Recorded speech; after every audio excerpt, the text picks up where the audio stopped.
In Chapter 4 Gallery, you want to make sure you clearly show a couple things in your video when you go back and make this. So I'll be looking at three pages: the services page, the pricing, and the contact page. Both the services and the pricing page you have tables on. So you can show that to me within um, Dreamweaver. Again, it's a quick glance, doesn't have to be long. Get all three open. Go to pricing. This will be your table with lines. There's a double border. Notice the lines back here should be just dotted. They're not going to show up when we actually display this. But I closely want to take a look at your contact page because this is your form. I clearly want to see to make sure that you have your table inside of a form. So you have this dotted red line going around everything. So I click here. Again, it will tell me down here that I'm in form. I do want you to go through each of your input form controls. So this blank box right here next to first name, this should be a text field. Last name should be a text field. Email should be an email field. Phone should be a tell. The type of session should be a select. Preferred session date should be date.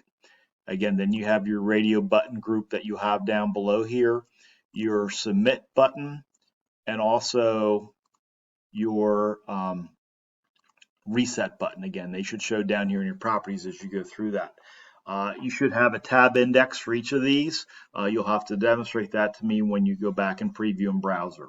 But I clearly want to see this within Dreamweaver. Again, this is going to be a little closer than the other two pages. Okay, so spend some time showing me this. You have to click on these input form controls so I can see the properties down here and clearly indicate that I can see a tab index, because we need to get this right because it's going to impact what we do next chapter. Then when you're done, you can go back out to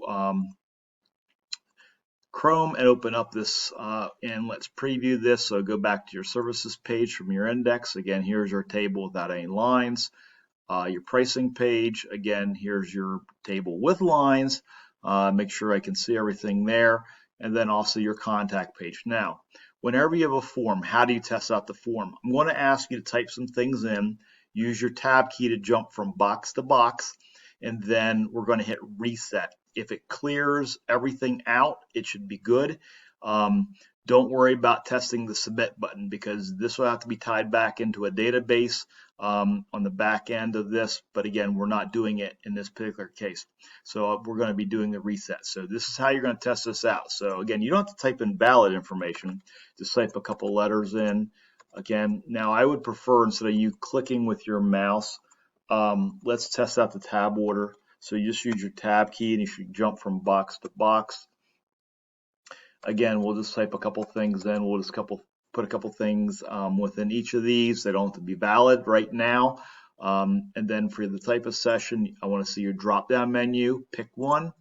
Your date picker, I need to see this with an action. This should show up like this. You can pick today's date. And then for the radio button, click on one and then click on another one. Again, it's only going to allow you to select one. And then when you're done, you're going to hit reset. This should clear everything out except for the default setting for type of session and then this layout and generalized layout for your date. But that's essentially it for gallery and what you have to turn into me.